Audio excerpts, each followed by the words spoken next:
Hey guys, welcome to Project Metal Music's YouTube channel with your hosts El and Basjan. And this is Project Metal Music's podcast number 54. So, Basjan, 54 podcasts up to now. That's awesome. Hi, Al. Awesome. 54. Wow. We've come a long way. It's all been fun. Yeah. Oh, yes. And I see in the chat there our good friend Tony. Hello, Tony. Hi, Tony. How are you doing there, dude? Welcome. Good to see you back.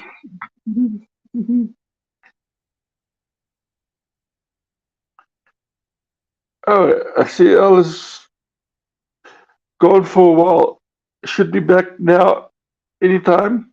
Let me start along with my segment I've got of the bands, and big hello to everybody that's watching. My first band I've got is As Everything Unfolds. It's a British metal band from Buckinghamshire in England. The first track I listened to, Ultraviolet, is brilliant. Hiding from Myself is a killer song. The track On the Inside will blow you away. Grayscale is such a good song.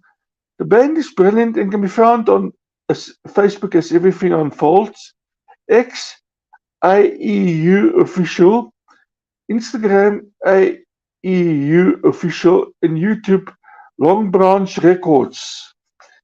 And my next band I've got, Throw the Fight. It's an American rock band from Minneapolis, Minnesota. And the first track I listened to, Hourglass, is super cool. Cover Your Tracks is a crazy good song. The track Obey is a kick-ass song. Lost Without You is a fun song. I like the band and it can be found on Facebook, Throw the Fight, Instagram, Throw the Fight, YouTube, Long Branch Records. Then I found a band called Cabal. It's a deathcore band from Copenhagen in Denmark. The first track I listened to, Innocent Blood, featuring Jason Evans, is a brutal but amazing song. Track Me Down, featuring Jamie Hales, is a killer song. Track Bitter Friend, featuring Matt Evie, is such a great song. Tongues is a great metal song. The band deliver, and it can be found on Facebook. Cabal CPH. Band's website is cabalcult.com, Instagram Cabal CPH, and YouTube Long Branch Records. And see, Long Branch Records has got quite a few indie acts out that are quite good. Then I found a band called Born Through Fire. It's a melodic metalcore band from San Diego, California. The first track I listened to, Blood, Fire, Pain, must be played to the max.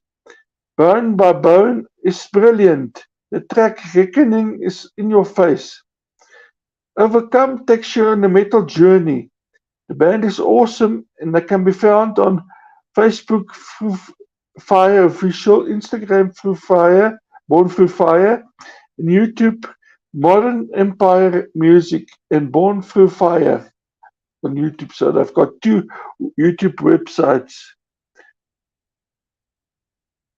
And then I've got, I see Suzanne is there. Hi Suzanne, how are you? Then I've got a band called Dead Crown. It's a dark metal band from the USA. The first track I listened to, Joker, is Out of This World. Sleep is awesome. The track Already Dead is super cool. Pale Horse takes you on a metal journey. The band is great. The band can be found on Facebook, Dead Crown Band, Instagram, Dead Crown Band, and YouTube, Modern Empire Music. Then I've got a band called The Plot in You. It's an alternative rock band from Hancock County in the USA. The first track I listened to, Take Me Away, is super cool. Time Changes Everything is such a great song. The track Not Just Breathing is a powerful song. Feel Nothing is awesome. The band is super cool and it can be found on Facebook, The Plot in You, on X, The Plot in You, Instagram, The Plot in You Official, YouTube, Modern Empire Music. Then I've got a band called Melancholia. It's from Melbourne, Victoria, Australia. It's a black and deathcore band. The first track I listened to, Horror Eternal, is a pure dark metal song. In Here is a loud and awesome song. The track Rotong is creepy cool. His Through His Rotten Teeth is such a great song. The band kick ass. The band can be found on Facebook, Melancholia in Australia, or AOS, Instagram Melancholia _EXE, YouTube Melancholia _EXE. And then I've got a band called Sahara. It's a melodic groove metal band from Gothenburg in Sweden. The first track I listened to, If, is a brilliant song. As Light is a crazy good song. Track Out of My Life is awesome. Dreams Gone Wrong is a killer song. The band deliver on every song. And the band can be found on Facebook, Kahara Official. Kahara Official on band's website, _official. Kahara.com, that's the band website. Nuclear Blast Records on YouTube. And then I've got a heavy metal band from Lyon, France, Martyrs. That's the band name, Martyrs. It's a heavy metal band from Lyon, France. The first track I listened to, Fait du Cabaret, takes you on a heavy metal journey. Chevaliers et Ries du Chaos is pure magic. The track Alma Mater is a brilliant mix. Between guitar, drums and vocals, Le Revolution is super cool. The band impressed me. It can be found on Instagram, Mauritius Heavy Metal, and YouTube, Mauritius Heavy Metal. Hello, welcome back. I see we've got some friends like Suzanne in chat. Yeah, we have, yes. Yeah, welcome, Suzanne. Welcome. Yeah, and thank you for liking as well. Fantastic, Suzanne. I hope you enjoy this very much. Then I've got a band called Elegy of Madness. It's a symphonic goth metal band from Taranto, Apulia, Italy. The first track I listened to, Broken Souls, is out of this world. Ego Demon is amazing. The track Apocalypse is a masterpiece. Divine Obsession is crazy good song. The band is amazing. It can be found on Facebook, Elegy of Madness, X Elegy of Madness, Instagram, Elegy _of_madness, and YouTube, Elegy of Madness, and Scarlet Records, YT. And that band, Elegy of Madness, I'm sure you're going to like it. It's a goth symphonic metal band, L. And they're pretty good. Yeah. I do like the goth music ever since I was a kid. Oh yes. And my next band is thanks to the band Sepsis. It's a band called Escuela Grind. It's a New England metallic hardcore with blast beats from the US. And the first track I listened to, Cliffhanger, is a powerful song. Force Collective Introspection is a knockout song. The track All Forgiven is screaming good. Hyper Victim is a cool song. The band the band can be found is Cruella Grind on Instagram, Cruella Grind uh, on X. Band's website is Cruella_grind.com and YouTube, Scarlet Records YouTube. And my last person I'm featuring, it's Johanna Rutu. It's a heavy metal singer from Kuopio, Finland. Her past bands include Slug Lord, Evelyn, and Napalm Kittens. The first track I listened to, Tarot Cards, is amazing. Eternal Storm is a killer song. The track Pilatia Minute is such a great song. Winds of Darkness is amazing. Joanna is greatly talented and she can be found on Ruto55 on X, Instagram Joanna Ruto, and Facebook Joanna_Ruto_official, and YouTube Joanna SI. So for me, that's my bands I've did, and now to my gigs. And I've got quite a bit of gigs that I'm gonna go through today because people are getting out and doing lots of gigs. And the first one is Cruella Grind, Sunday the 17th, Hamburg, Sifton, Culture Parallel. That's in Germany. Tuesday, Stuttgart, Germany. Saturday, the September the 23rd, Rome, the Traffic Live Club in Italy. Tuesday, the 26th, September, Saint Jean d'Avrada, Secret Place in France. And November 2023, Morbid Devastation in Cavalera will be touring on the 9th of Thursday, Wolverhampton, KK Steel Mill. Friday the 10th, Manchester Academy. Saturday the 11th, Shepherd's Bush Empire. And as everything unfolds, EU and UK tour, 12th, the Manchester Academy. The 13th of September, London Arlington Academy. 15, Germany, Hamburg, Ed Crush. 16, Dresden Club Punchkin. 17, Czech Republic, Prague by Jesus. 19, Vienna Arena. 20th, Munich Backstage in Germany. Stuttgart, Wiseman Studio in Germany. 22, Manningham and Carmenberg, that's also in Germany. Baden, Switzerland on the 23rd of September. 24th, Cologne, France. 26th, Paris, France. And Drachten, the Netherlands, will be the last gig. And in Suburban twice, 11th of October, Southside, St. Catherine's and Nikon. 21st, Victoria Street, Ghoul.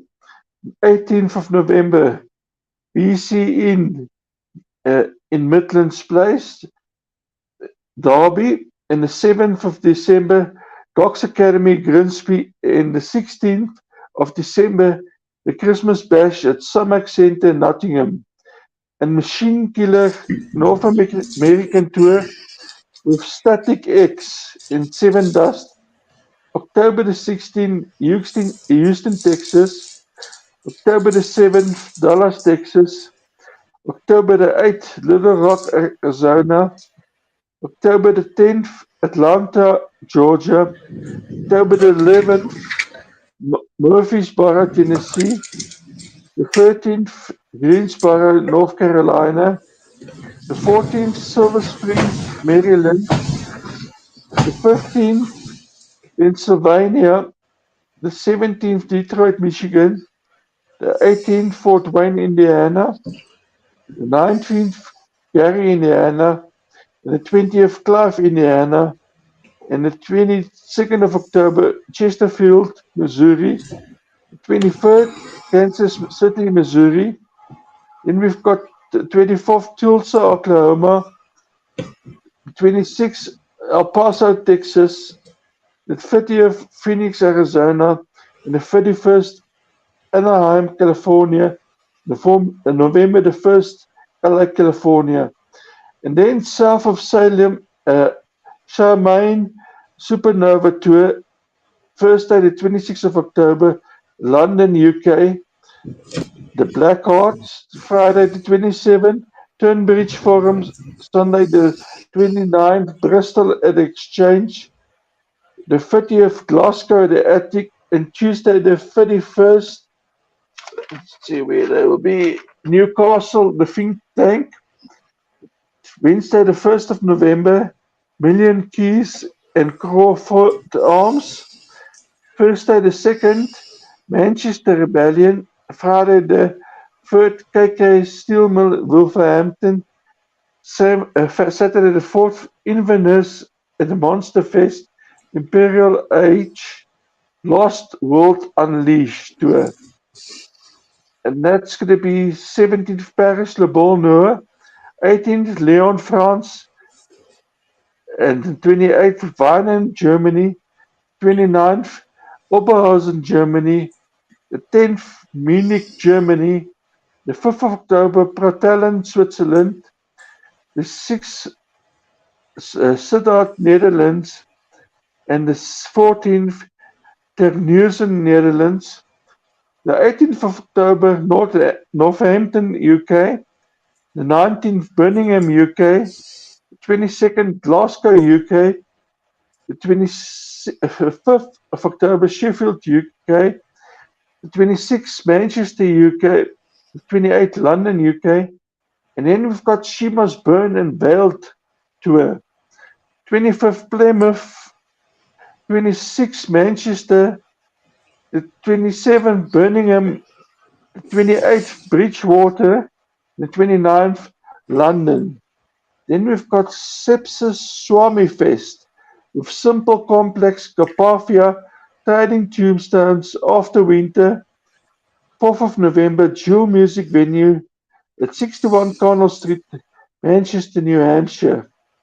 And then our friends that were on here, I think it was last week, the week before, Rebel Troubadour, yeah, it was last week Monday, Rebel Troubadour at the Springbank Tavern in Hull on the 28th of September. Come on, guys, go and give these guys, they're such a nice group of guys, go and give them a shout out and support them, please.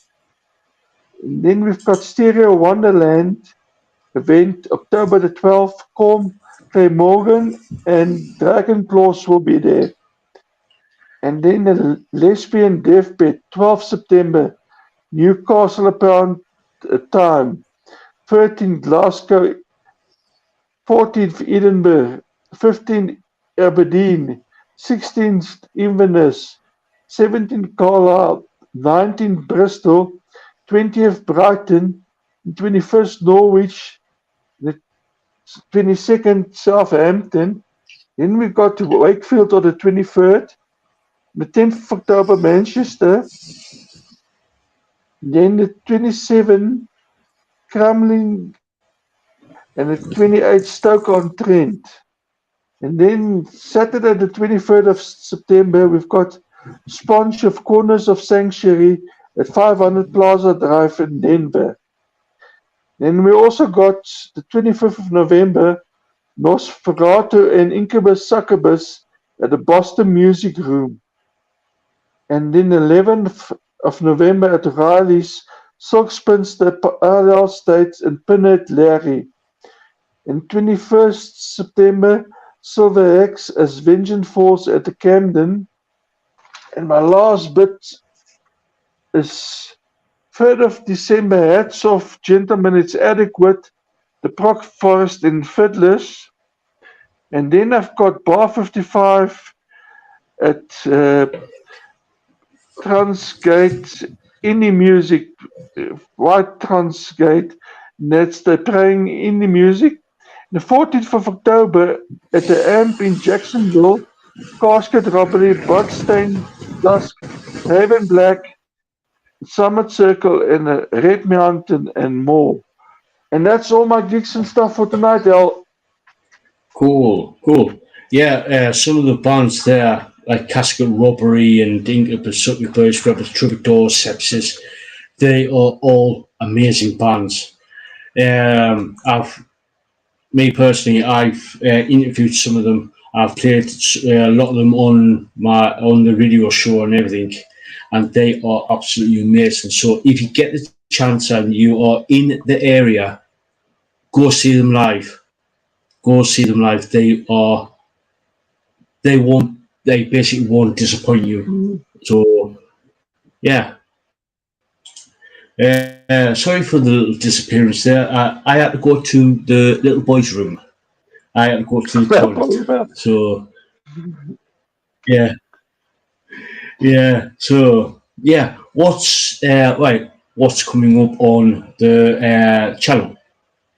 Now, last week I was supposed to interview Lucy Mia.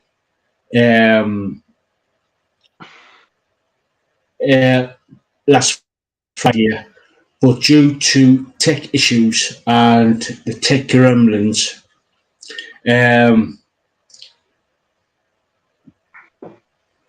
unfortunately, we had to rearrange because, like I said, her audio wasn't really good and it was breaking up.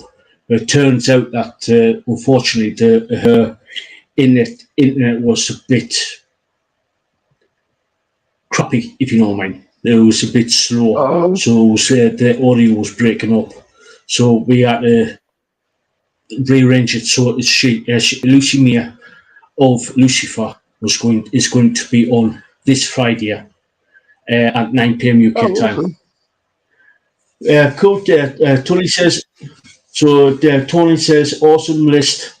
Yeah, it was an awesome list, Tony. Yeah, Basjan brings it every week with the bands and the gigs. So yeah, and cool, Tony. Yeah. So what's coming up on there? What else is coming up on the channel? On the where I get me list up, and I think it was Curry a couple of weeks ago. Mentioned. How do you remember all these bands? It is we write everything down. We have to. So yeah. Oh yeah. On the I've got two more interviews coming up this month. Up to now. Might be doing something else as well, so stay tuned.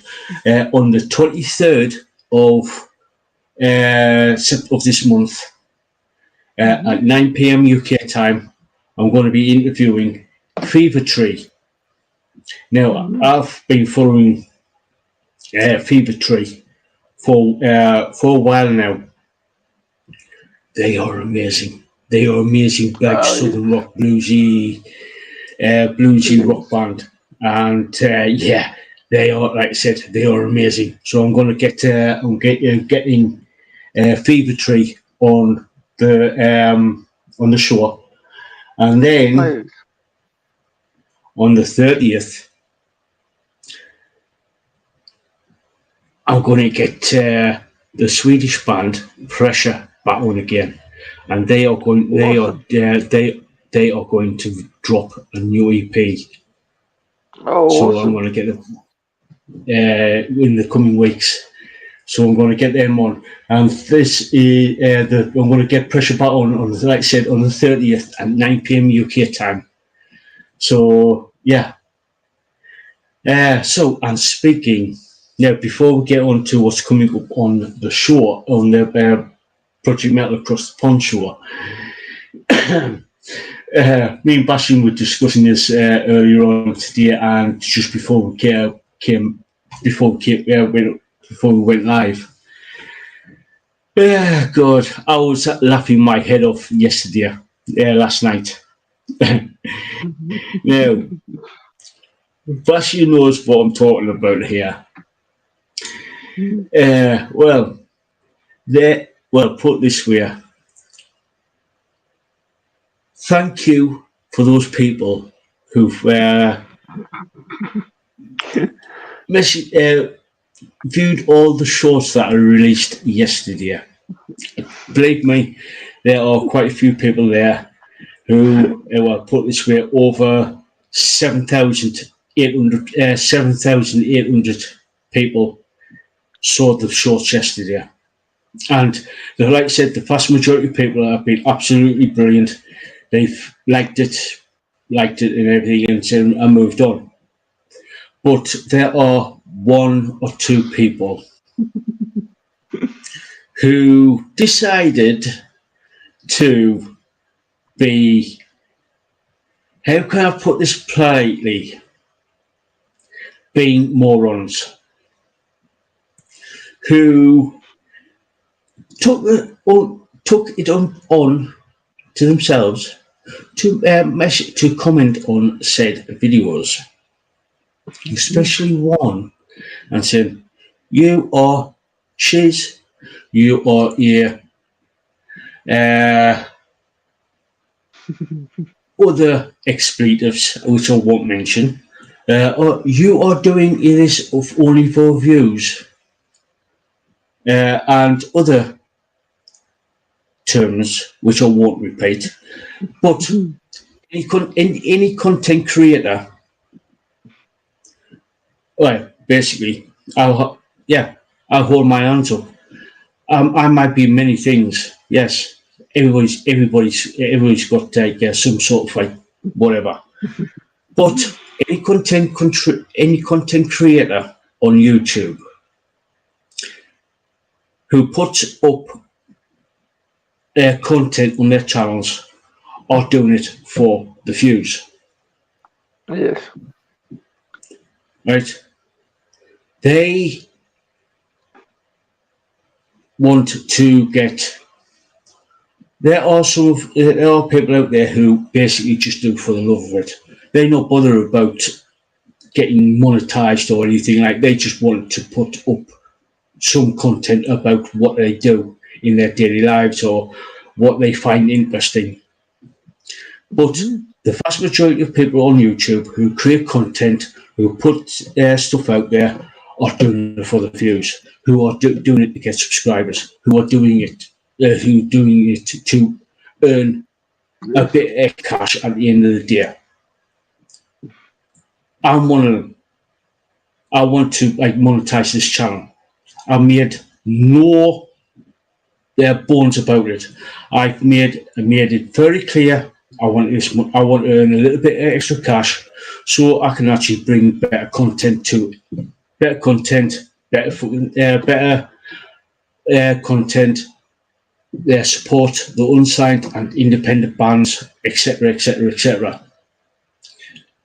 I made no bones about it. I made it abundantly clear. I wanted this channel monetized. Yes. Because I can upgrade the equipment. But these morons decided to turn around and say, "Oh, you're crap, you're this, you're that, or you're only doing it for the views. Don't watch it. Don't watch this channel. Don't watch."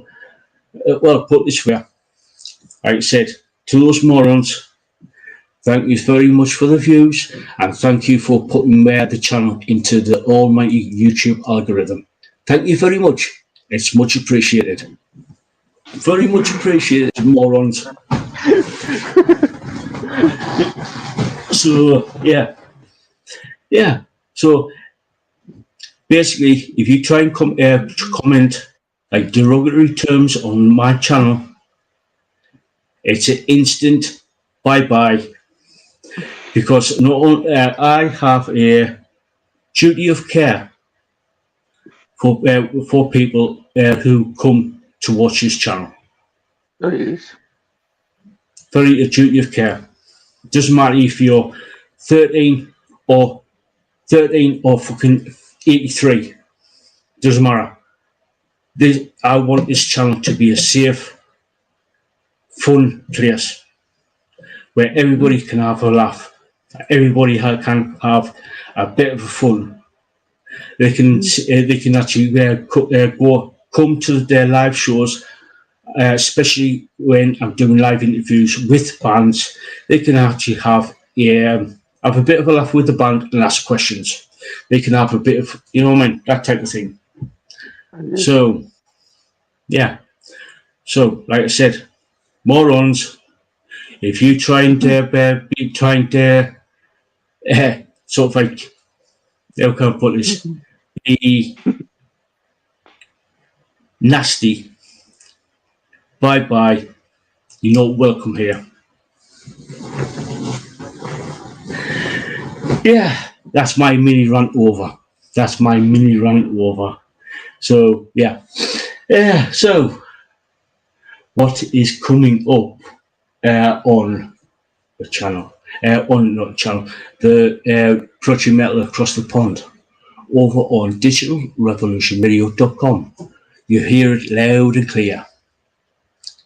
I should say, you hear it loud. You hear it here loud and clear. Right. Let's start off with albums of the week. The first album of the week is from the band Epitaph. And the album 2, as in the Roman, it's written out as in the Roman numerals II, so it's 2. And there's another second album of the week is from a band called Hawk Key. That's HOK-KEY. And the album is in. Have you heard of the band there, dude? Yes, I've heard of them. And I'm looking forward to the album because I haven't got the album, so I'm waiting for that album to be played. So Cool. The album is called. Let me see. I'm just looking to the side there, to my second monitor, to get the information up. So that's why I'm looking to the side there, and the album is called. Let me see. In Existence. Yes. So that's both bands are absolutely amazing. So that's not done. See it. Right, right. What's coming up now? Right. Get the thing up. Band wise, we got some Tyler Cantrell, brilliant artist, brilliant musician. I have interviewed Tyler before. I think it was last year. I might have to get in contact with either Tyler or my contact to get him back on again. So got a few songs by Tyler Cantrell. So look out for that. He's absolutely brilliant. Then we got. Let me see. We've got Tyler Gilbert. Then we got. Let me see. We got Timo, a band called Timo, spelled Tymo. Have you heard of them? Yes, I've heard of them, and they're also pretty good. So yes. Cool. Let me see. We've got a band called Tyrannus. Have you heard of them? Yes, I have Tyrannus, and I've got some of the music as well. I must actually go through and see what I've got from them. But yes, cool. They're also a pretty cool band. So yes. Cool. Then we've got now this next band is called Tyrants of Chaos. Yes. I'm really looking forward to this band because I've got the full album here, and Awesome. the album is called Relentless Thirst of Power. So yeah, look forward to that. Then this next band, just going to check here. So before we when it loads up, so guys, if you get questions, don't worry, ask away, and we can and have a bit of a nice discussion. So if you want any, say, "Oi, El, have you heard of this particular band?" Put it in the chat there. We won't bite. So yeah. So this next band is called. Let me see. Sometimes the right. Let me see. Yeah, the band's called. Right, we'll get to that. Tony just asked a question there. We'll get to that there, Tony. So in a few minutes there, dude. So yeah, UEF or no such season. Yeah. Oh, yes. Play that band this Thursday. So the next band is called when it comes when it loads the thing up. The next band is called Umbilicus. Now I've played this band before and they are good, really good. So yeah.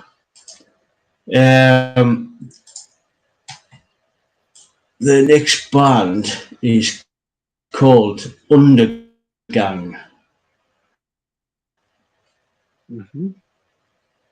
So yeah, that's a good.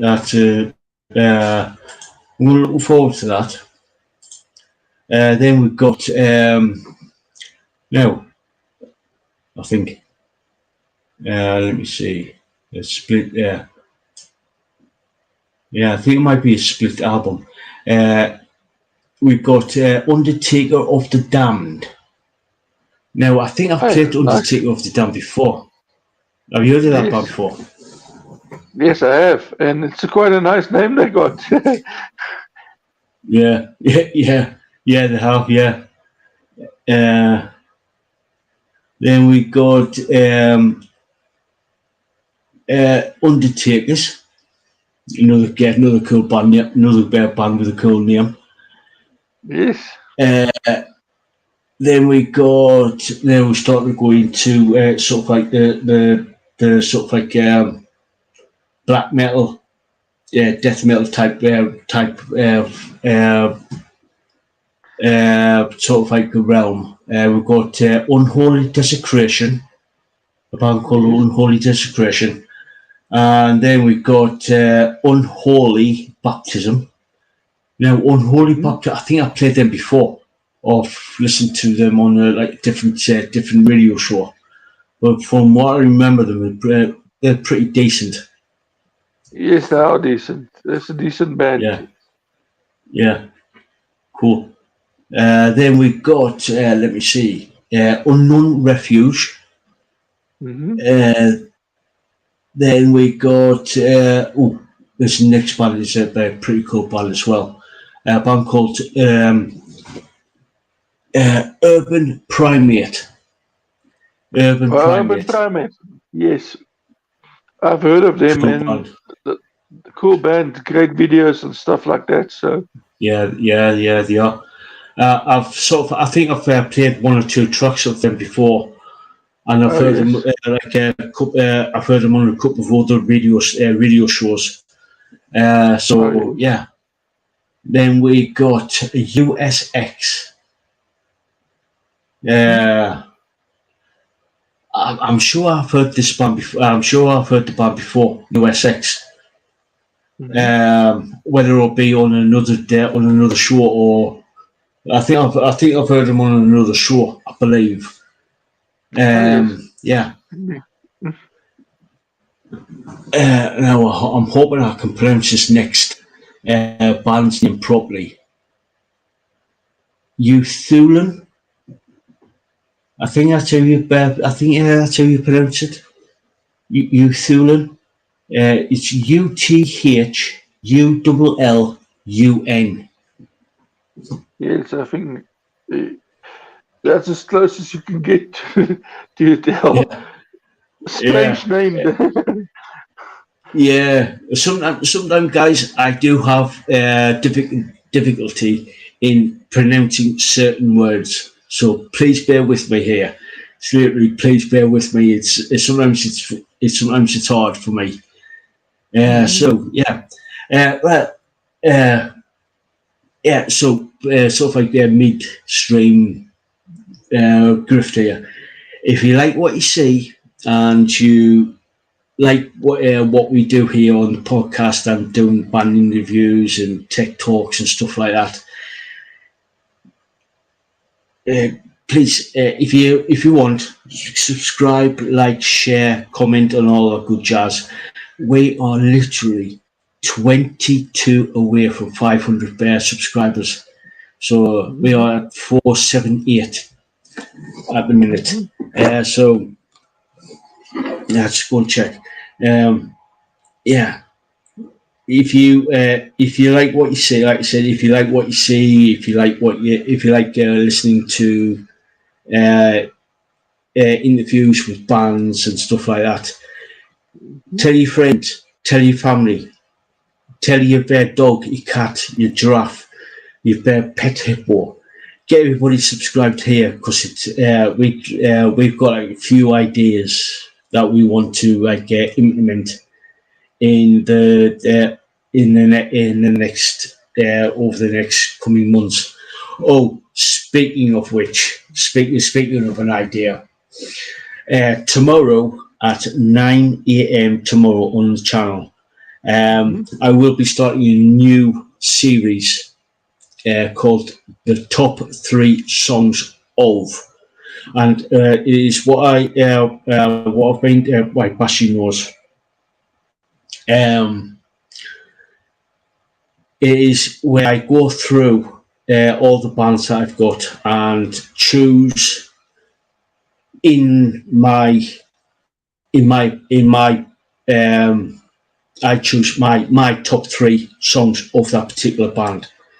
So I'm going to be releasing tomorrow. Let me see. A Day to Remember from their Homesick album. I picked the top 3 songs that I like from that album. Then on Thursday, now if you like female fronted bands, you're going to love this next band, which I'm going to release the top 3 songs. A Sound of Thunder, and Out of the Darkness album.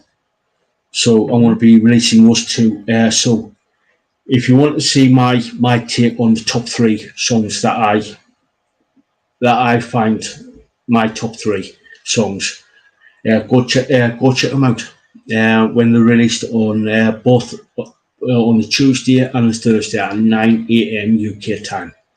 So yeah, that's I totally remember about that. So yeah. Right, back to the show. Right. These next couple of bands.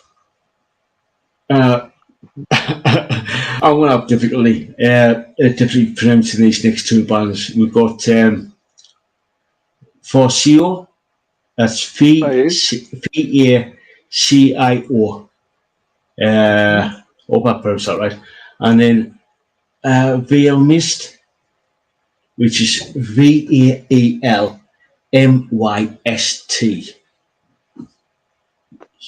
Yeah. Yeah. Then we've got Vienna, Vaina.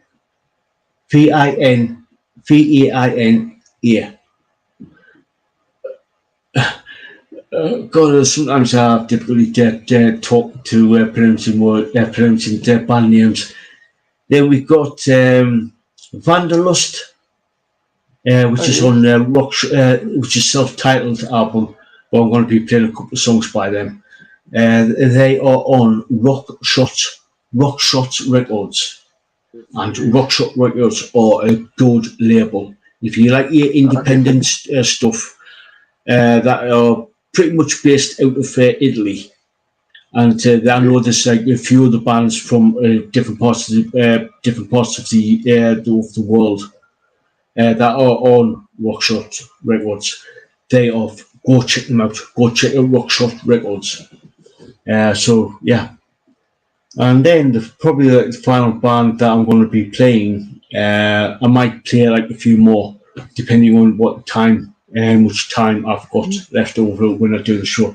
Is a band called Various.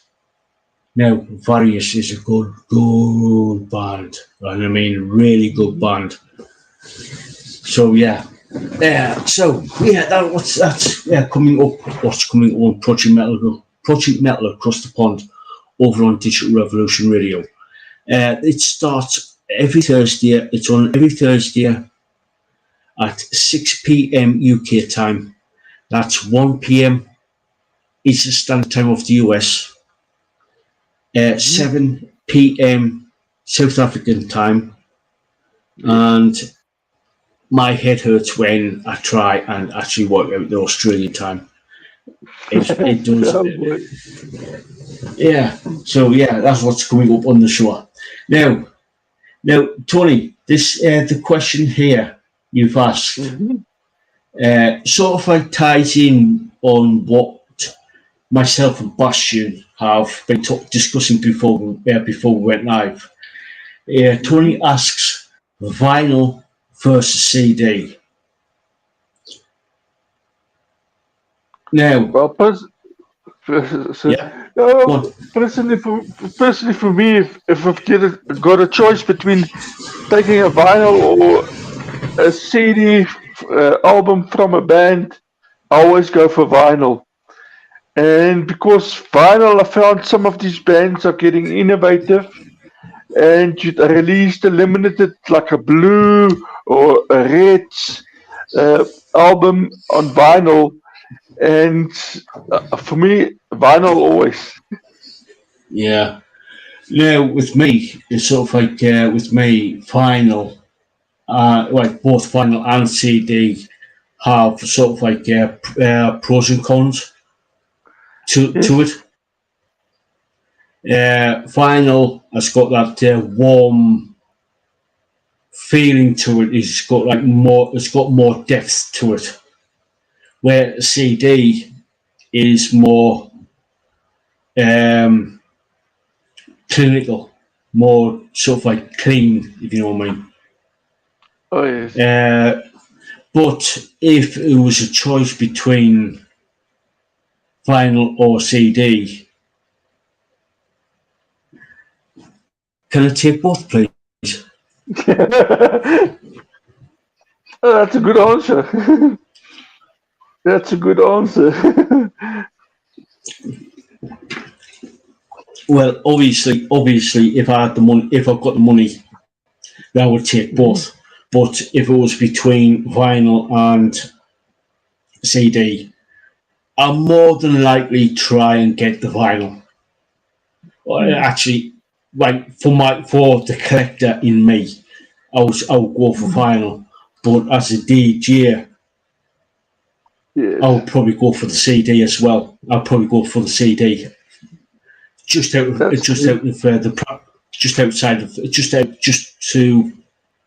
the practicality of it. Well, let's put it this way: for somebody that's been ordering online vinyls, when you buy your vinyl, because vinyl takes longer to deliver, as soon as you made your purchase order, you can download the MP3s or the FLAC version free of charge. That's when you place your order and your order's been confirmed. So for me, that's why for vinyl you get a bonus. You get the MP3 or the FLAC version, whatever you prefer, with the songs downloaded, and you got the artwork and everything that's on the CD already. So for me, most of these guys, when you order your vinyl, that's included. So nice question, Tony. And if you go and check out, depending on the artist you're looking for, look for those offers where if you order a vinyl, you can get the CD album to download the MP3s or the FLAC, whatever you prefer. You might actually get a bargain there. Oh yeah. Oh yeah. If I sort of like either order, when I do order stuff online, I try and use Bandcamp quite a bit, because I know they do like I don't know if they still do it now. I know on a Friday they do like sort of like the wave the charges on a Friday. Yes, they were, for the day. So yeah, if you do order from, like you say, online store, other than the directly from the band, I would highly suggest you go to Bandcamp. They give like a better. Hopefully, they should be doing like a better rate for them, because obviously the. So yeah. So if you do something like that, obviously, if the band's got a website, buy directly from the band, or if you go and see the band live and they've got a merch table, buy directly from the band. I've done that many a time when I've been to gigs. I went up to the merch table and bought at least a CD or a T-shirt or both, because I know for a fact that they are very appreciative when you do that, and actually talk to the bands themselves, and you can actually talk to the bands themselves if you actually at a gig. Because I've done that many a time over the years where I've actually spoken to the bands themselves, and in some cases I've got them to actually sign the CD that I bought or the vinyl. Definitely. Oh yes. So yeah, good question. Yeah, it's a good question, Tony. Like Elsie, it's a good question. Good question. Yeah, and speaking of vinyl, me and Basjan were talking about getting or buying or having a turntable to actually play the vinyl. Now, I've got like a full setup. I wouldn't say a full setup, but like a setup where I've had my hi-fi system, stereo system, for about 20 years now, and it's lasted me for 20 years. It's like a separate. It's Technics separate. Now, at the time, I paid around about little over £500 at the time, and that was 5 years ago. That was 20 years ago. Now, you tell me a little story there, Basjan, about somebody getting stuff for, like, to play in vinyl. Can you tell us a little bit about that? Yes, I was looking at the different vinyl players and stuff available, and I've seen from the Crossley that's more or less the price range I was looking for, up to somebody that was advertising a high-end speaker system with turntable and everything for £80,000. And I was talking to Al about it and say, should we try and get financed by YouTube for that, and we decided no, we're not going to do it. That's a bit ridiculous. Yeah. When Basjan told me the price, I was like thinking, that's a proper high end stuff. That is fucking high.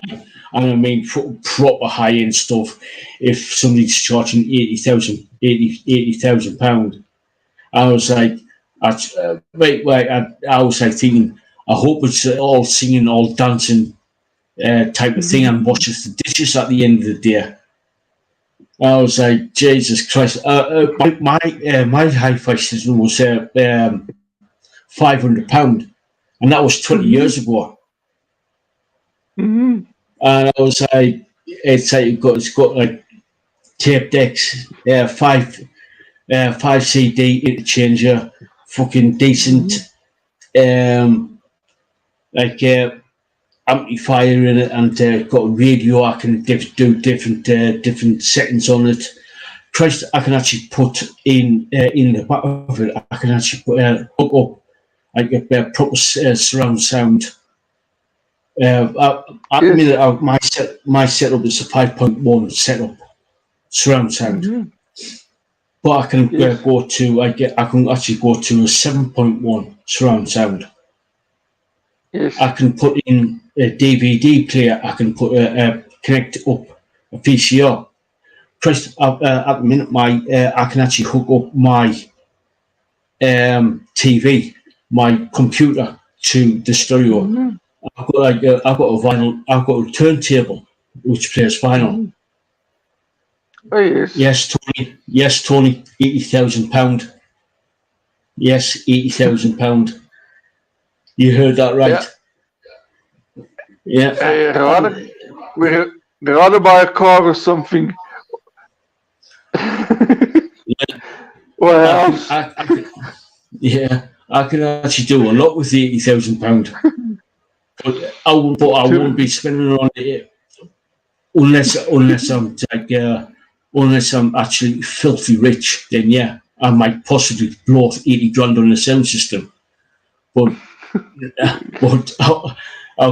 With £80,000, I've got other priorities. But just think, Al, of the advantages. You could stay at your house, open your doors, turn it to a sound system, and your mother could hear it at her house. My stereo does that. My stereo does that now, and it's 20 years old. I can just crank it halfway up off the street with can hear it. Your mother's going to say, Al, turn it down. Mom, I'm not an woman anymore. Yeah. But see, I've got a Blaupunt system, basically double tape deck, got a tuner, got everything I need, space for earphones, a mic. You plug everything in, 2 wooden speakers. It's got everything set up, and the turntable. Only thing you might need is an extra turntable, say if you want to play 2. But I don't know. This got everything. It's got 16 RPM. It's got this 32. It's got a 45. It plays everything. So I don't see the need to buy anything else at this stage, unless I win the lotto or something. Yeah. Christ, with my stereo, I've actually played the fucking guitars through it. I played electric guitars through mine, through the stereo. Oh, that's awesome. How fucking good. That's how good it is. But fucking, you know what I mean? I was like thinking when you see £80,000, I was just like, why? Where there are decent possibly even better mates out there for like what like I said. Now, if you're talking in today's money, you're talking about around about for a decent one Mm-hmm. for about £1,000, for anything between £500 to £1,000 for a decent one. Ah, yes. You know what I mean? Where you can, if you're into like music, or if you want if you watch movies or films, you can Mm-hmm. hook up your DVD player, or like hook your computer up to the stereo and watch watch movies there, or watch YouTube and watch videos on, and you can put through your stereo system Ah, if you yes. want to, you know what I mean. But 80,000, yeah, Ah, yes. Lot of ash. Lot of yeah, cash for that. But yeah, yeah. Mhm. yeah. Like I said, unless you like sort of like, unless you've got a bit of money behind you. And like I said, if you want, like I said, if you like into your films or into your music or whatever, I know some, because I do watch like a lot of construction Mhm. YouTube channels on, like, obviously YouTube. And Mhm. there's one construction company which I won't mention that I watch on a regular basis. They do like sort of like high end bespoke building work, renovations. Ah, yes. And they sort of like go through from like supplying building materials, i.e., aggregate, like roadstone, going up Mhm. to like all the other stuff, like all the like building supplies and everything. But they also do high end. They work on 15, £20 million houses down in London, and they Wow. build and renovate basements and on other stuff. And one of the there's been a couple of jobs that they've done that I've watched, where they've basically renovated this couple of basements out and put in a high end cinema in the basement, and they Mhm. put in like all the fancy gadget stuff, and it's just like he's talking. It's like it wasn't cheap. Put it this way, with some of the gear what they put in, it wasn't. It literally wasn't cheap.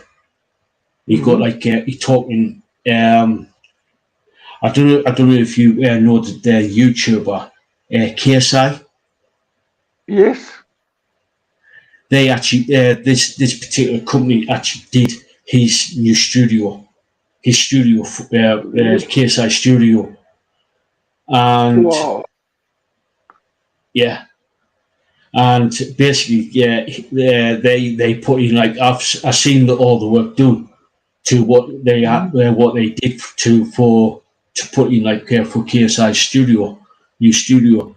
And he's talking 5G, talking fucking all these fucking cables and obviously KSI's a YouTuber and does all this other stuff. And everything. I was like, Jesus Christ, where Wow. but it was like in how I was like thinking, how do you get all that stuff into this small space, but Yes. keeping, you know what I mean? I was like, oh my god. I would say it was very interesting to actually watch. Mhm. Very interesting to watch how they actually did it all. It's the same with like some of these other places what they've done. Obviously, they always do like the weekly what's going on within the company, and they'll also do like standalone videos as well, where Wow. what jobs they're working on. It's just, if anybody's interested, we're doing like a standalone video, and it's nearly done, and it's going to be released on XD. I was like, oh, brilliant, brilliant. I was like, some of these jobs what they've done is just absolutely amazing. How they actually fit all this technology into a small space type of thing. Yes. So, Yes, yeah. for those people that don't know, especially in the UK, space are limited. You've got a lot of expensive apartments or uh, places to stay, but the space you actually got, you go maybe double stories, but the space you've got for each is very limited. It's not like in America or South Africa or Australia. In Europe, it's more compact. So that's why when you do something like that, space is always a factor. Yeah. Basically, in the UK, yeah, it's like the main island of Britain, Mhm. what you call Great Britain, the main big island with Scotland, Wales, and Ireland, and Scotland, Wales, and England. Mhm. It's 93,000 square miles, right? Yeah, obviously got our farmland for food and stuff like that. Mhm. But the cities alone, like Basjan said, it's pretty small. Usually, what happens is they either go. The usual thing is they either go up and they go down. Because if they go down, when they go down, they put basements in, and they've got to go up because they either go especially if it's like two what you call townhouses, they usually on like multiple floors. They usually go like it's like the main part of the building is 3 floors. They Mhm. put like either go up into the loft space, in the roof space, or they go down and they dig down into the ground to put a basement in. Mhm. So that's why if you see some of these buildings, they're on 3, 4, 5 floors, and you think but it's like long and thin, if you know what I mean. Yes. So it's like you're thinking, oh, it's a big house. You got 4 floors, and it's like if you take a look at some of the space inside, you're thinking, ah, right. That's why you got somebody says some of these construction companies have to get very creative on how to use space. Oh yes. So Oh yeah. For sure. And now I used to watch a lot of these UK buildings that were renovated, and also the laws regarding the building. Ah, you can go up. They're very strict. You can't just say I'm going to go 1 story up or 2 stories up. You've got to get approval, and sometimes they say no, you can't go. yeah, You can yeah, go down, but you can't go up. yeah. It's like if you in a certain part of the UK, it's especially in conservation areas, you are literally restricted to what you do, even down to literally what colour. Say certain parts of the country, the local authority will literally dictate to you what colour paint you use. If you the if the house is rendered in plaster and stuff like or whatever, and you are literally restricted to what colour paint you use, even down to what type of paint you use. Exactly. Exactly. I've seen some of So these, especially people from outside the UK, buying houses in the UK, and they with their hands in their hair because it's so much trouble trying to get it sorted out to please the local authorities and get it approved. So if you before you do get involved there, make sure you know the law and the local law where you're buying and what you can do and what you can't do. yeah, Christ, and I've seen some of these, like you, Basjan, I've seen some of these renovation programs, and some of these some of these people who buy houses have spent 10 years plus doing these houses up because the local authority is basically on the backs every single time they want to change something, even down to the door, even down to the door handles, even down to what type of nails they use, what type of plaster, what type of even what type of windows you put in, even what tiles, what roof tiles or roofing materials. You know what I mean? It's like it's a long list, and you've got to get specialist companies in to do the work. Oh yes. And you think it's just going to get approved? They take their time approving stuff. So, like Al said, it's taking sometimes years to get approved and to get the renovation started and stuff like that. And I can understand why, because if you're in a town that's a couple of centuries old, you don't want something new that's going to look out of the culture and standing out with the sore eye in the village and stuff like that. So they want to keep sort of everything more or less the same. Yeah, it's where in the city where I live, of Sunderland. Part of as you go towards sort of like out of Sunderland and into County Durham, and it's going towards one of the castles within the area, Lumley Castle. It's a place called Burnmoor.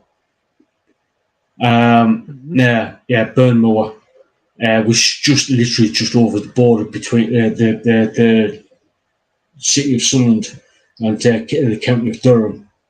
They've built some new houses there, brand new houses in the last 3-4 years, and it took them quite a while to get them built. Lovely houses, but they had to source all the bricks and all the bricks and all the building materials to actually fit those new houses into the existing like village type of thing, because basically that's what the county council. The county council and the local authority wanted, because they wanted those houses in keeping with the local existing housing stock. Oh yes. So like I said, the building company who actually did it did a brilliant job, because they sourced all the correct materials to actually build these houses in keeping with like the new with the local area. Oh yes. And yeah, it's like I said, it's a minefield, and in some it is a literal minefield. Because I know it's like in some places in the UK, some of these places are being taken up with Sunderland. The oldest part of Sunderland with continuous human occupation is pretty much in the town centre. It's a place like literally just outside of the town centre, a place called Sunnyside, which has had human occupation for 2,500 years. For 2,500 years, there's Wow. been a settlement there. And there's, the museum, the archaeologists found human occupation within the surrounding area dating back 10,000 years. So you're talking about 8,000 BC. That is amazing. That's awesome. So, and in other places like down in like the down south, down London, where like London, Cornwall, that type, down the south on the south coast, you're talking a bit longer. You're talking just after actually. Yeah, it's actually there's been human occupation just before the last ice age. They found human evidence of in Britain. He's talking around about prior to the last ice age. Wow. That is very interesting. Never knew that. Wow. Yeah. But we digress from talking about music. So yeah. So any other bands or other bands or other record labels that we should be checking out, Basjan? Well, like I said, let me get to my Steel Hammer thing I've got for this week. I think the people are gonna enjoy that. That Steel Hammer band. That's an awesome new album of the week that I've decided to because of Chris Bodendaal's Steel Hammer. And let me give you some insight on the guy. He has been part of Hell Riders and Gravediggers for quite some time, and he's taken over Steel Hammer, and the first album on these wings, Reborn in Flames, fitting new album, and I think it's awesome, and I'm going to send it over to Elle as well, because this is fantastic. And those who want to check out Steel Hammer, go and check the review out and get yourself some Steel Hammer. And what have I got for next week? Well, I've already got some of the stuff ready for next week. I've got a band called Stone Man, Valamium Fall, some gothic metal again, Never Obey Again. I've got Terror, Capria, Satellite City, Sinursi, Walls of Jericho. And trust me, you want to hear some Walls of Jericho and Battled. So I've got some nice bands coming up next week. Brimer as well, a pagan metal band, and Megahertz. And there's quite a story about Megahertz, because if you like Rammstein, you're going to love Megahertz. And I'm going to tell you next week all about the connection these bands all share. And so there's some interesting stuff looking forward to for next week. Yeah. I'm sure I've heard Megahertz before. Megahertz. I'm sure I've heard them before. I've got like the Kiss makeup that Kiss wear. They've got white and black, the same setup, but different marks and stuff. But they're also. But I'll tell you next week all about what they and Rammstein and some other bands share. And yes, they're from Germany, and they're a pretty good, decent band. And who knows, if they got something new out, I might feature it them as the album of next week. Who knows? I'm gonna dig further in and see what I can find. So that's my bands I'm gonna feature for next week. And yes, look, nothing is, how can you put it, taboo on Project Metal. All kinds of metal and rock music goes here. And if you think yes. we should cover a band, get contact with me or L and we'll feature it. Yeah, if you look at the top of the screen, guys, in the chat, there's a pinned comment.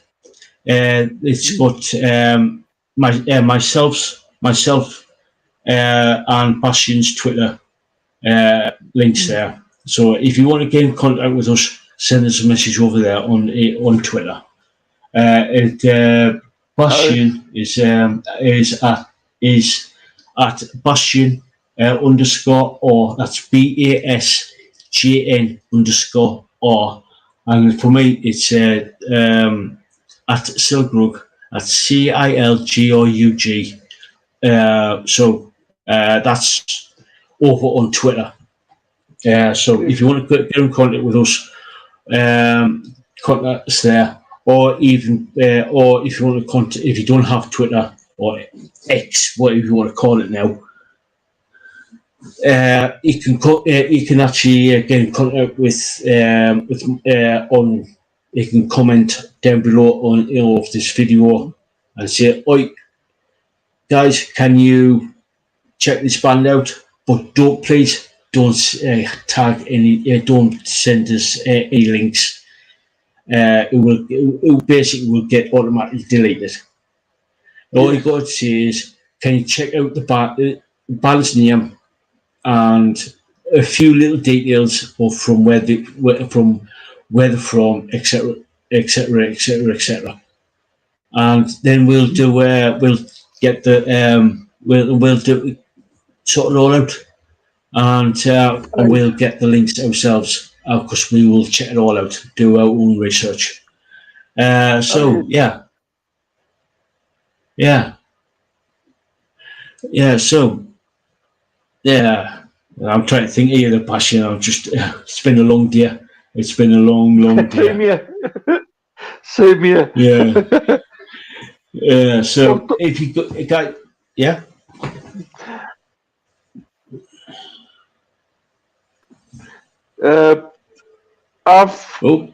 Looks like Basjan's got a bit of a tech issue. Oh, he's back. Yeah. Guys, when Basjan gets back on, if you've got any more questions, please ask away. In the chat there. So we'll probably go on for about another 10 minutes or so before we start wrapping things up. So if you've got any more questions, ask away. So sure. yeah. Okay, guys, I was just about to say, talking about games and music, I just found today there's a new Doom out. And I've been a fan of Doom, and I'm gonna start playing it. So I'm gonna tell you how it's going, give you updates every week. So hopefully tomorrow I've got it on my PC and I can start playing it. Let me just check on the details how big this is because I haven't installed it yet, but I've bought it. So I'll tell you now more or less how big it is. Okay, Doom. Doom.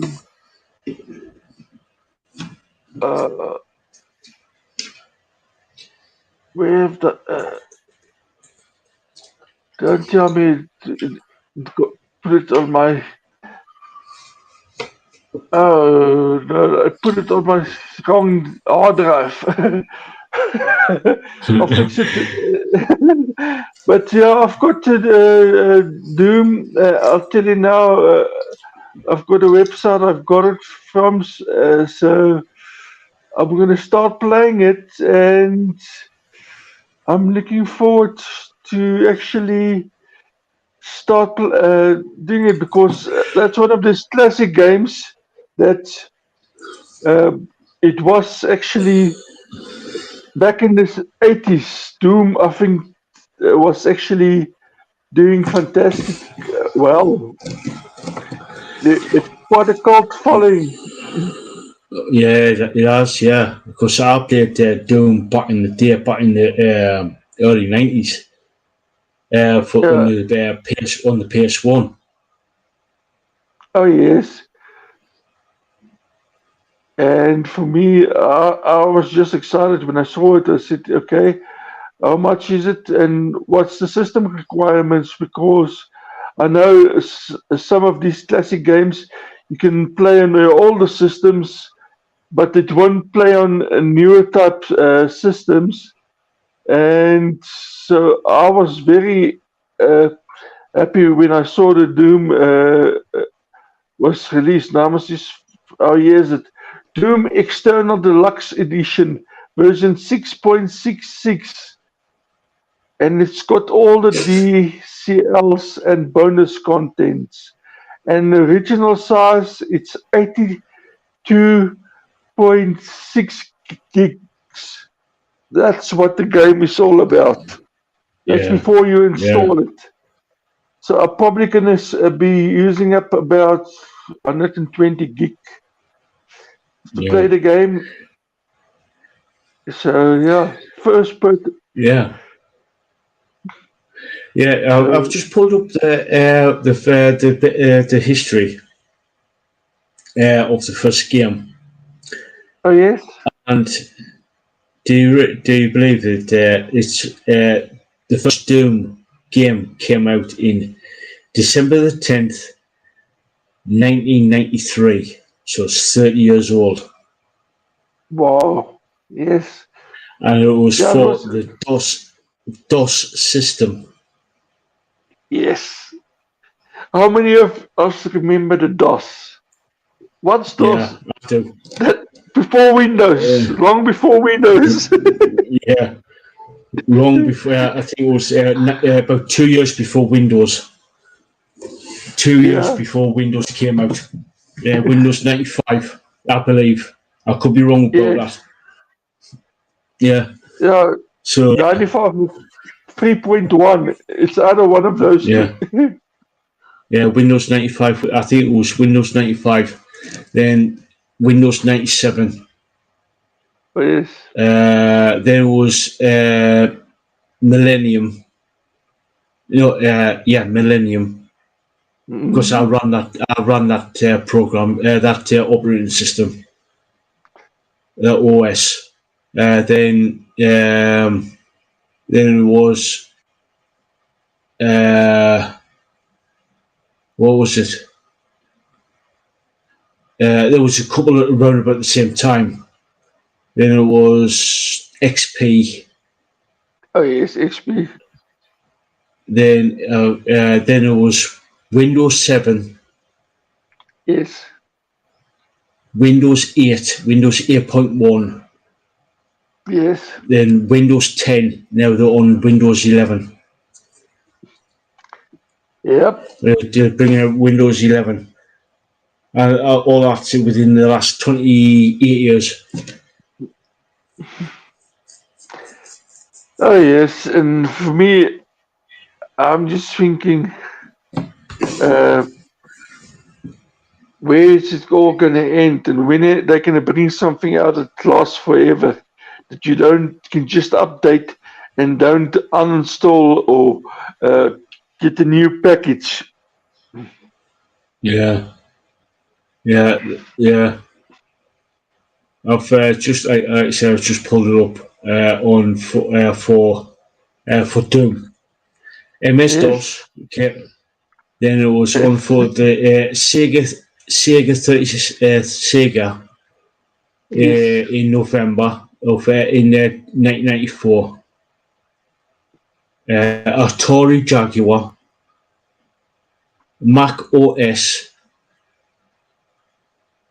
PC 98, Then it was on Super on the SNES. Oh, Then it yes. was on on the PlayStation 1. 3. I never heard that one before. 3DO system. I haven't heard of that one. Videos. Then you had Sega Saturn. RISCOS. Never heard that one before. That operating system.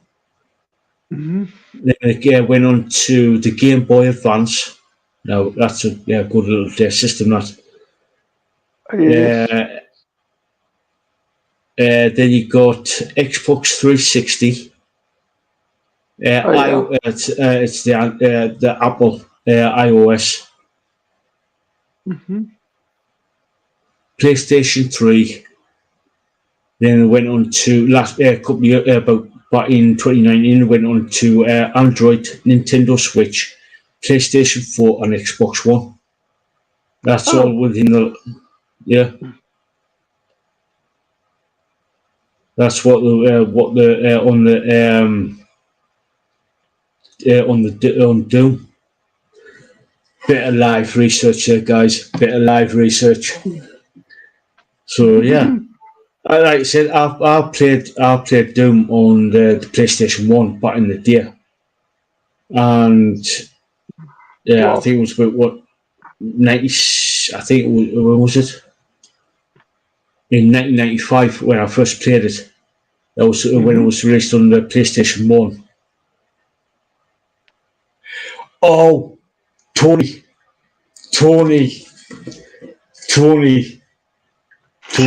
What? Tony. No, that is a game that I love. Duke Nukem. Oh, yes. Oh, I love that game. Loved it. That is a hell of a game, that. Duke Nukem. Oh, yes. With the pigs and wild boars and all of these aliens. Oh yes, yeah. I just loved running around. I just loved running around blasting piggies. Yeah. Oh God, that was fun. That is a game. That is a game. It was like sort of like based off. It was sort of like based off the Doom. It was because it was a similar type of genre to Doom. Yeah. Yes. No, that is a game. Oh God, Duke Nukem. We've got. Where is it? Duke Nukem.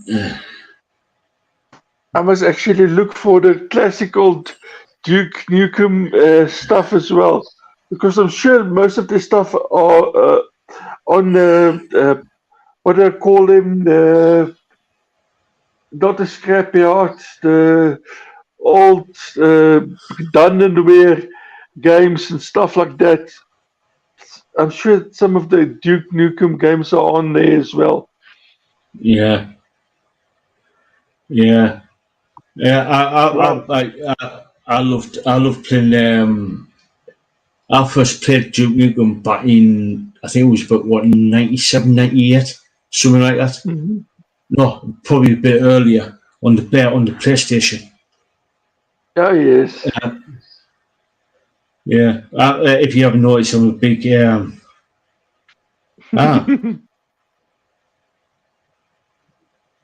apparently the first Duke Nukem game came out in July 1991. Wow. 2 years apparently 2 years before Doom came out. So they were the first one that were actually out. Wow, that's something. Yeah, that is according to Wikipedia. Wow, that is very interesting. Now, bearing in mind, please take if you read something on Wikipedia, take it with a grain of salt, because sometimes they get it wrong. So, yeah. Yes. According to Wikipedia, Duke Nukem came out in 1991. Doom came out in 1993. So, well, that's interesting. If anybody in the chat there knows any better, please let us know. Oh, for sure. Please do it. Let us know because, look, I'm not too sure because it's quite a long time for me and my memory is starting to go. So I'm not sure about which one came out first. But Yeah. but what a bunch of games. If I can recommend the games, I for sure will recommend both of them. If you haven't played them and you can get hold of them, do play them for sure. Oh yeah. Yeah. But I remember the original Test Drive and games like that also got some nice music. Outrun Test Drive, the old Grand Theft Auto and games like that. All of them Yeah. were also fantastic games. Yeah. I remember playing the the original GTA on the PlayStation. Then Yes. on the computer, on the PC. Yes. Yeah, so yeah, I liked the original GTA. I won't mention it because it was a big graphic in on with some of the missions. Oh With some yes. of the missions, big I, bit. yeah, I got what you're saying, and yes, I agree with you 100% on that. Yeah. Yeah, look, the original, for me, still one of my favorite ones was GTA London. And Yeah, reason why I liked it was the music they were playing and the British cabs and stuff they had in there. It was fantastic. The music and the radio stations was so British-like and fantastic. I just loved that game, but unfortunately, I didn't keep the game, and now trying to find it afterwards. Is you can get all the others, but you think you can get uh, Grand Theft Auto London? You can't get it here, so that's the thing. yeah,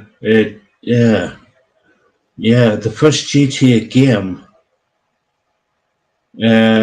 was released in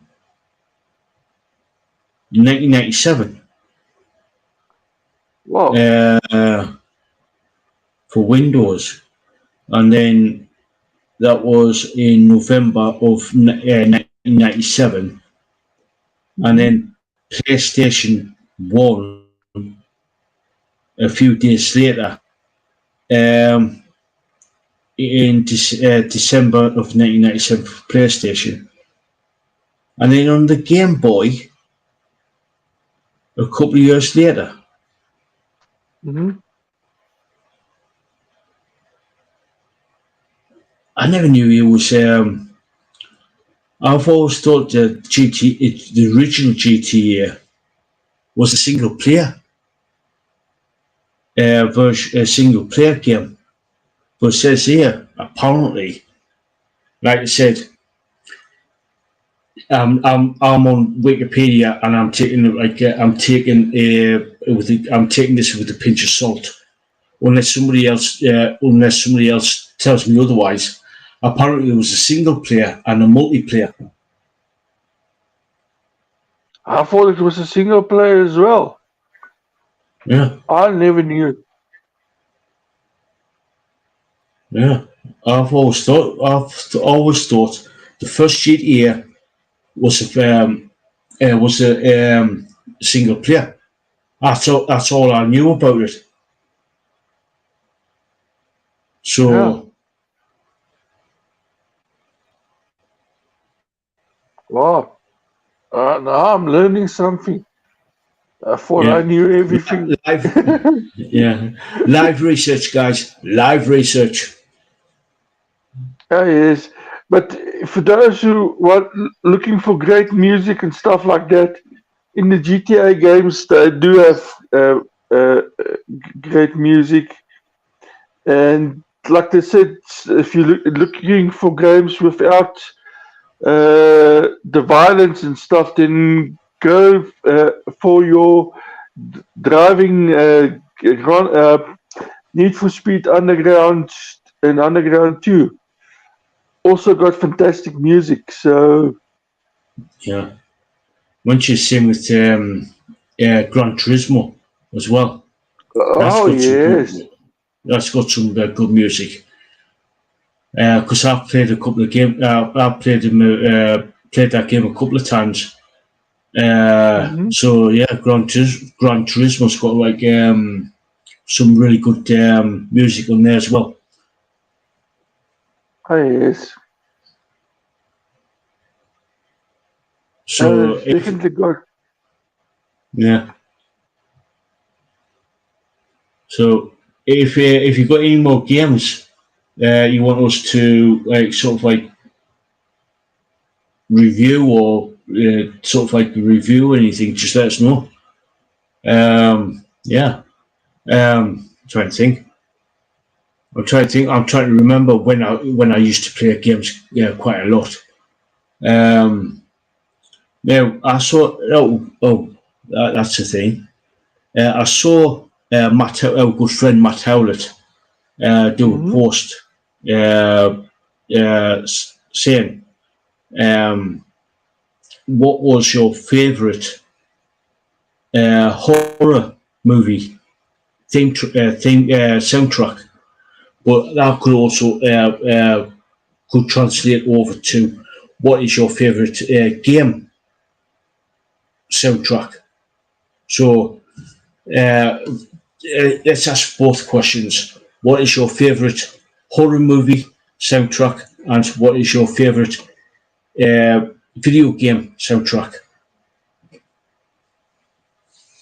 Nice question. Video game, I must admit, for me, it's still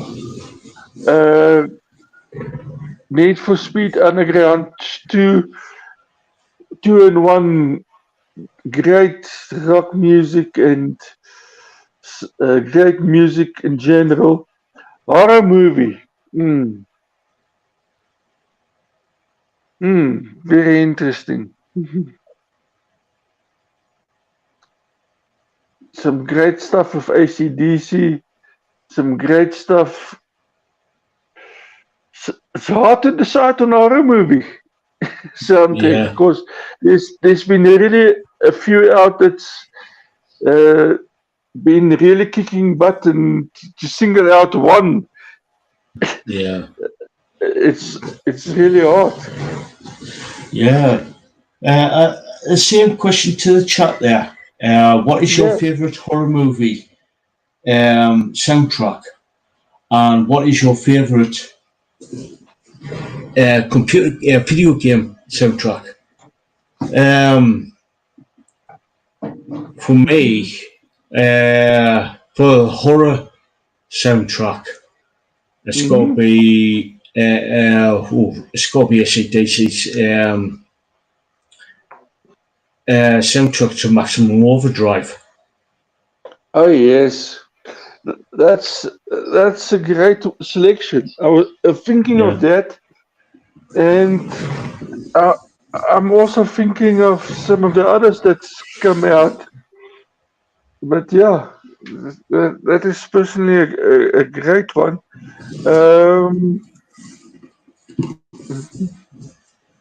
Yeah, for me, Horror. for video games, I don't think I've got one, to be honest, because I haven't played any sort of like any meaningful sound video games for oh god, you're talking round about nearly 20 years. It was the last time I played any sort of like significant amount of video games. Because I was like a big video game until around about 2004, 2005.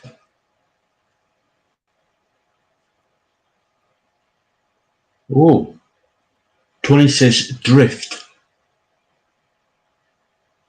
Drift the game. Yeah. That's an interesting game. I've heard about the soundtrack.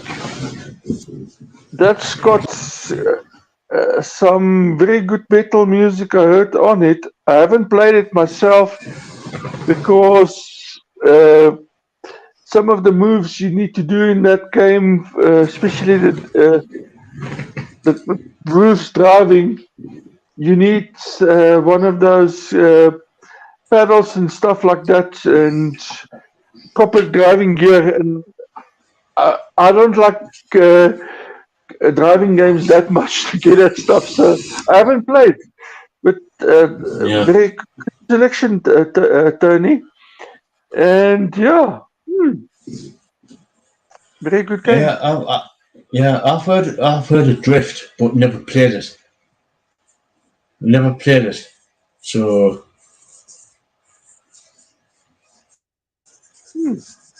so what's your favorite horror movie soundtrack, Tony? Let us know.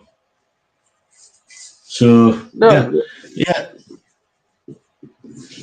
So, now, as you know, there's like hundreds of different types of genres of games out there. You got like horror, you got suspense, you got like RPG, MMO RPG, and like this open world. There's other genres of games. What is your favorite go-to genre video game? my favorite genre. Very interesting. Role playing, I suppose, to a certain extent, because if you look, I still go back to games like Basjan the Vampire, Bloodlines. I do like games like Far Cry and stuff like that. So, a future sci-fi role-playing games definitely, and also Mass Effect, and so it can be driving and anything as long as there's good music in it and got a good storyline. For me, a storyline and good music goes hand in hand. Yeah. For me personally, if I had a choice, it would be like RPGs. Mhm. Because one of my favorite video game series is Final Fantasy. Now, I, yeah, I played Final Fantasy, but I must say I was disappointed on the yeah, online thing. For me, if you uh, get players that's English language, put them all on the same server. Don't mix languages because everybody gets frustrated. Uh, uh, there's players of other languages that don't want to speak English uh, and don't want to communicate and stuff like that. And I just got frustrated and said, listen, they don't want to speak English. English is not my first language. I learned to speak English to try and communicate with other players and to put other people in there, and you expect people to work together. It's not happening. And I left the game and I just walked away. The game itself was fantastic, but put English speaking people on the same server.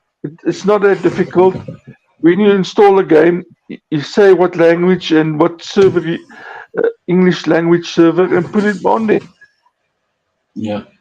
Once you, I've the only game I play regularly is, especially for the last 7, 8 years, is Mm-hmm. a game called RuneScape, which is a MMORPG. Mm-hmm. Now, if you go to if you do play the game or seen that there's around about a couple of hundred different worlds, what you call like basically Mm-hmm. different servers on the in the Yes. game, Mm-hmm. and they range from Belgium, Germany, it's German, Belgium, Germany, French. There's Canadian. There's US, UK. There's Dutch, the Mm-hmm. Netherlands, Australian. It's a different service for like quite a few different thing. Now, Mm-hmm. pretty much I've got access to all the worlds, Yes. and I've been on different. I've literally been on different worlds, different servers. Mm-hmm. Now, the vast majority of people tend to speak English, but there's been a couple of people. There's been a couple of people who specifically only speak in their language, which is all cool.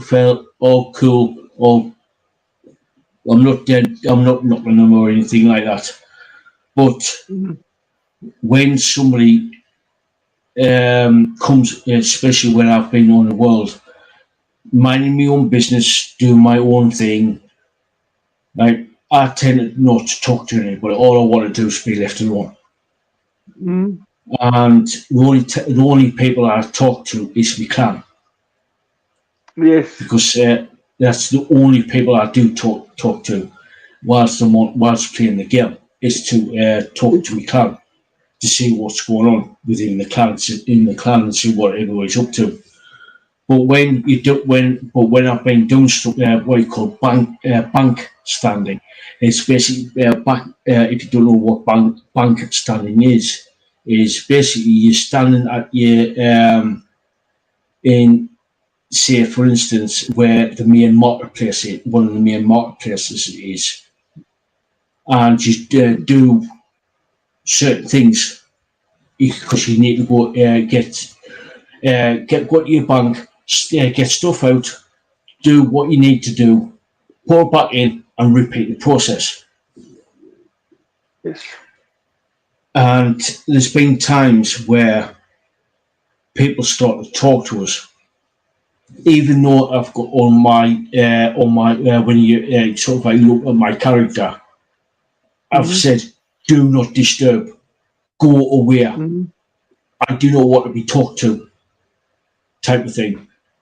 Even though that, and people still come up to us and say, "Oh, have you got a spare couple of million gold?" I've just Yes, I seen know what you. Yeah, I've literally just because prior to me going doing some bank standing, I've mm-hmm. just seen them literally fighting monsters and Mm-hmm. leaving in a region of about what a good what half a million, 2 million worth of drops in the Mm-hmm. lying on the ground, and they didn't pick it up. And all of a sudden, they go out the in the what you call the Grand Exchange, which is the main marketplace where players can sell Mm-hmm. the excess stuff Yes. what they don't want. And I was like, Mm-hmm. dude, I've just seen you just leave fucking 5 million gold on the fucking floor, and you fucking pleading poverty. Go out and speak in the fucking language that the fucking pleading, talking to us in their Yeah. in their language, and it's like, luckily I can work out what they're saying by certain words. You know what I mean? Yes. But I was just like, I've just seen you just leave 5 million gold on the floor, and you fucking pleading poverty for what I've got. You know what I mean? What I've got, I work for it. Exactly. You know, I It went takes you. out. It takes you years to build up that kind of stuff. Yeah, I've been playing that game. I've been playing, like I said, for solidly getting on for, when was it, 7 years now, just a little over 7 years. What I got, right, and you're talking round because the prices has dropped, but 4.5. What I got in my bank is around about 4.5 billion gold in my bank, worth of stuff in my bank, and it's like, I work for that. Yes. Now, I'm more than happy to trade with my clan. I'm more than happy to do that. Because as long as, obviously, but I don't mind fucking trading with my clan. Because I'm helping the clan members out, and fucking clan members will help me out if I ask for it. But when fucking like some random person comes up and says, "Oh, have you got a spare million? Or have you got this? Have you got that?" I was like, and they try to speak, and they're speaking to me in their language. I was like, I just said, obviously you haven't checked me thing, and I just said, "Screw you, pal," and just teleport to another world. Exactly. I was like, no. Yeah, I was. It really frustrates me. That really frustrates me because but like I said, most people are pretty decent anywhere. I was just like, well, at least they fucking try and go out and actually. But but I digress. I was just like, but it's a cool little game. It's a cool. People might knock it and stuff like that, but they've just released a brand new. In the last 2 years, they released 2 new skills. One is archaeology. You can actually go out and actually find stuff, do actual archaeology, and they just recently released a new skill called necromancy. Wow. Where you can actually go out and perform necromancy, which is like, bring back the dead, bring back the dead and everything. It's a fun little, a bit complicated because I'm still working it out. But about a couple of weeks ago, right now, in the skills, you can get up to 200 million XP. Right, 200 million XP. Now, within the space of, I think it's about 10 days or so. Somebody maxed it out already. Within 10 days of being released, 200 million XP. Wow.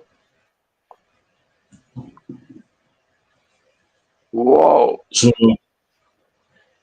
for me to get my first 200 million, it took me 6 years. Wow. It literally took me 6 years to actually get that. And I was like, you must have done this. You must have done that within a matter of literally. You must have been playing 24 hours a day, 7 days a week for 10 days, or you must have used a bot to actually do that. Yes. And if they catch you using a bot, you're gone for life. Yeah. So, well, anyway, Tony has said his favourite horror genre, horror soundtrack, was Friday the 13th. Good choice. Oh, interesting. Good choice. Interesting one. Yes. Halloween coming up. Oh, yes. Yeah, Friday the 13th. Yeah, there's it's a Friday the 13th coming up in. I think it's next month. I think. Yeah, because I've heard that Taylor Swift is releasing a movie of one of her concerts in the movie theaters. Oh, okay. Yeah, on Friday the 13th. I know this is supposed to be a rock channel, but a rock and metal channel, but out of with Tony being mentioned Friday the 13th, and Friday the 13th is coming up. 13 is apparently Taylor Swift's favourite number, apparently. So Okay. yeah. So anyway, guys, let's start wrapping things up. So yeah, if you like this stream, and you're new here, please subscribe, like, share, comment, and all that good jazz. It really does help the channel out in the almighty YouTube algorithm and everything. So yeah, and Basjan, as we start wrapping things up, any last words?